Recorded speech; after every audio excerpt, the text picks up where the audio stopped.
Hey everyone, GOTLG fan here, and welcome back to another video. So today, welcome to r slash TIFU, or today I fricked up. I can't remember if I did another video on this subreddit, but I'm pretty sure I did. But let's just read some stories. I'm sure we all know what this subreddit is about. First story. Today I fricked up by realizing my close-knit family was actually just really toxic. Okay, so this didn't happen today, more like it's been happening my whole life and I just now figured it out, which somehow makes it worse. I'm a 22-year-old college senior in Austin, Texas, and I always told people I'm super close with my family. Like, we text every day, my mom calls me constantly, family group chats are always popping off. I thought this was normal. I thought this was good. Last week, my roommate Emily overheard my mom on speakerphone. My bad, I was making coffee. And afterwards, she just looked at me and said, "Does she always talk to you like that?" And I was like what? Because honestly, I didn't even notice anything weird. My mom was just asking why I hadn't responded to her text from 2 hours ago. And also why didn't my Instagram story show me at a restaurant she didn't recognize. And I did go with that girl from my sociology class because she seemed flaky. When I mentioned her once 3 months ago, Emily's face did this thing. You know the thing, the "oh honey no" thing. So I started paying attention, and yeah, my mom texts me like 40 times a day. My dad sends me Zillow listings for apartments near them, even though I've told them 100 times I'm staying in Austin after graduation. My brother somehow always knows my schedule better than I do, and gets mad if I don't update the family calendar app, which I didn't know I was supposed to. The fuck up. I casually mentioned to my family that maybe the constant check-ins were a bit much. You think so, OP? And they lost it. I am talking essay-length texts about how I'm abandoning them. How they sacrificed everything. How I've changed since college. My mom's currently not speaking to me, and my dad asks if I'm in a cult. I just wanted them to text me slightly less, and now I'm apparently the villain in their family group chat that I got removed from. I don't know, I think I need therapy. No, you just need to be excommunicated from your family because they are toxic. They are really toxic. Next story. Today I fucked up by meeting the wrong girl on a date. Oh boy. 29-year-old tech guy here. Been on dating apps for just a few weeks after not dating for years. And I'm inexperienced here. Was supposed to meet an Asian girl, let's call her Sally. I'm also Asian.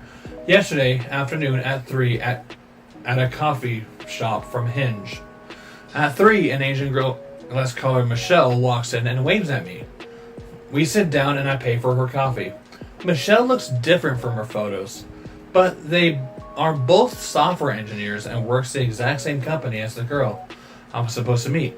So I thought it was just makeup. We chat for an hour before I check my phone and see 5 missed calls from Sally and an angry text that she saw me with another girl at the shop. I get confused and ask Michelle if her name is Sally, and she says no, and my heart sinks. Oh. Turns out Michelle thought I was a guy named Kevin and we were both talking to the wrong person at the same time. I apologize and explained the situation to Sally, but she says she's not interested in a follow-up date. I asked Michelle if she's interested in a follow-up date, and she also says no because the situation was too awkward. We both happened to arrange dates at the exact same time at the same coffee shop. So now I fucked up with 2 girls in one afternoon and wasted my time. Oh my god, OP. You certainly fucked up there. Oh, man. I feel you there. Not with the two girls, but I feel the awkwardness. I feel the awkwardness. Next story. Today I fucked up by not reading my lease properly. So I'm probably losing my security deposit. So I screwed up. We've been renting a townhome for almost 3 years, and I finally found a place and a house that we want to live in. Well, I didn't read my lease properly, and they just handed me a move-out checklist. This is where I fricked up. Apparently, I wasn't supposed to paint. I completely missed that. I painted one wall of the house. It was bright pink for my kid. I've since painted it back to the original color, and you can't really tell, but you can, kinda. Also, apparently, I wasn't supposed to patch any holes in the walls we made. I did that too. Their reasoning is we aren't professionals, so it probably don't look nice. In my opinion, it looks nice. I'm no expert. And I wasn't supposed to use wall anchors, but I did. Granted, I only used about 6, but still. You were supposed to read the fine print, Opie. You were always supposed to read the fine print. Always. But I don't really know, because I live with my parents. Anyway. Next story. Today...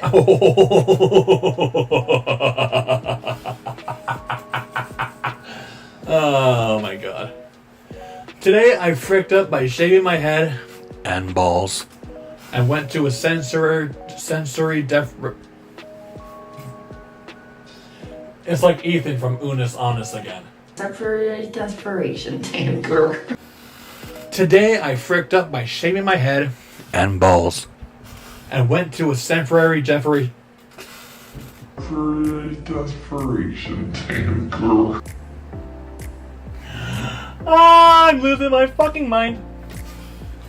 Today I fricked up by shaving my head and balls and went to a sensory deprivation tank. Fuck!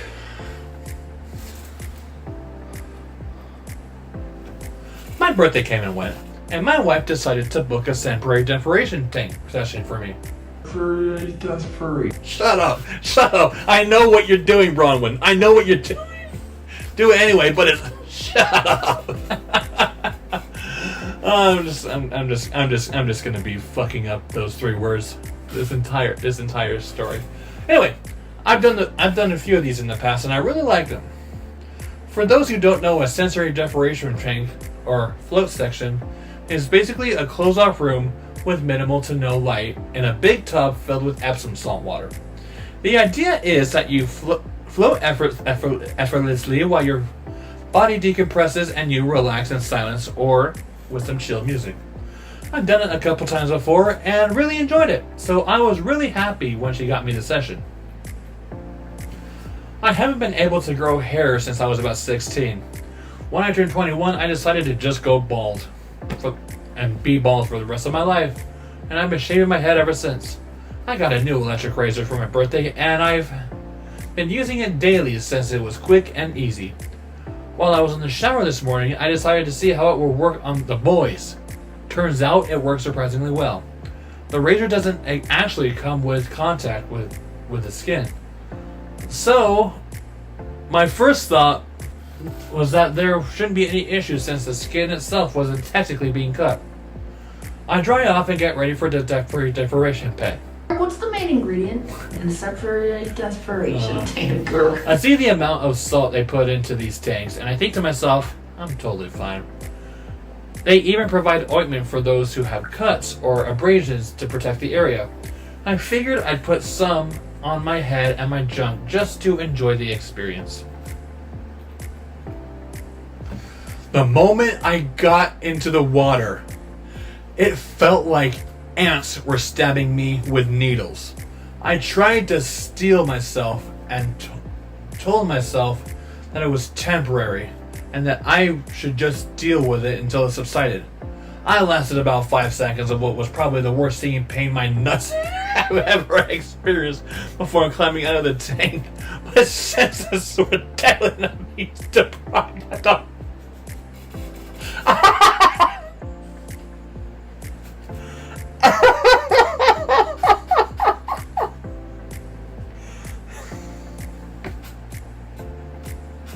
Oh my god! Ay, Dios mío. I think that the salt from the tank may have mixed with the gel I used to protect my regions, because it still stung like crazy when I was trying to shower off. After a minute of blasting water directly at my pelvis, the pain finally stopped, and I started weighing the pros and cons of going out to the front desk and explaining what happened. I got dressed, cleaned up as best I could, and walked out of the main room. I told the person at the desk that I had completely forgotten I shaved my head that morning, and as soon as my head hit the water, it started stinging so badly that I couldn't stay in. They were very accommodating and asked if I wanted to reschedule. I quickly Googled how long it takes for shaved skin to repair itself and set for my next appointment for 14 days out, just to hedge my bets. I got in the car and laughed for a solid minute before I decided to head to Publix and get some chicken tendies. I feel bad for you, OP, I really do. But that was the funniest story I've ever read on here. On r/TIFU. Alright. Next story. TIFU by getting 50 pound. I have a couple of friends that are in the UK, so forgive me for fricking that up. TIFU by getting 50-pound banknotes in the UK.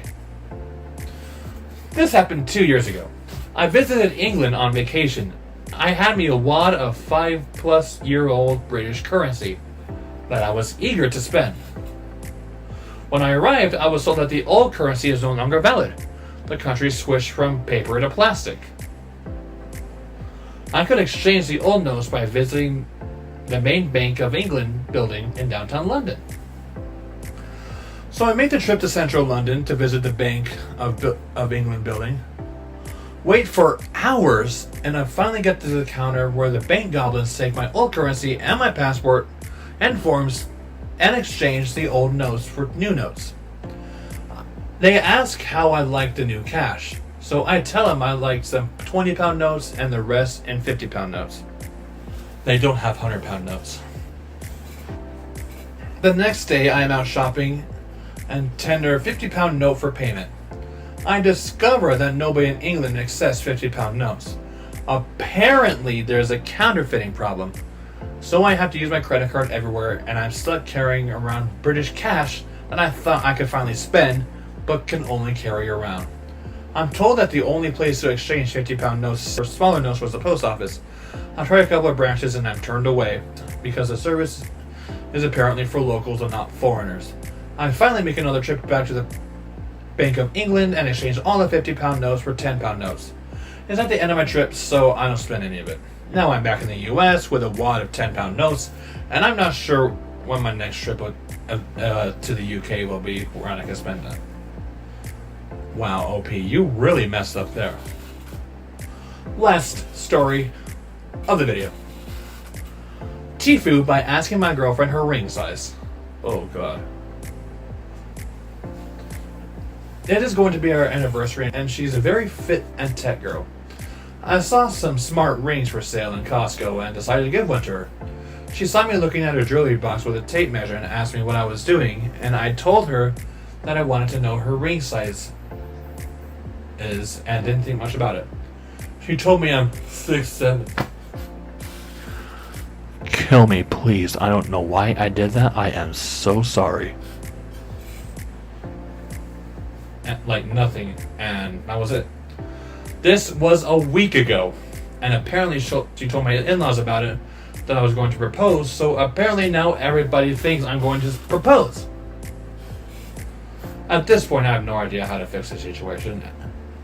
besides actually giving her the ring, but she's a very good, cool girl and will understand the situation if explained. However, probably will make things a bit awkward at least. Oh, she did propose. That's got to do it for today's video, guys. If you enjoyed it, click or tap that like button and subscribe for more, and follow me on my TikTok, follow me on my Instagram, and follow me on my Blue Sky, which are all always down in the description below. Also, don't forget to subscribe to my incredible editor, Autumn River.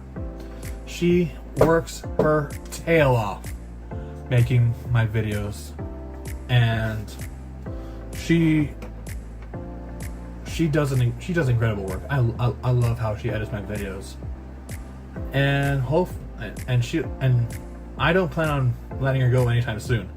Like, she's the only person I trust to edit my videos now. You guys remember my old editors, Don. They are nothing compared to Bronwyn. Now, thank you, Bronwyn, for editing my videos. Anyway, thank you guys so much for watching this video. I love y'all to death, and don't forget to stay positive to the Pride Land's end. Bye.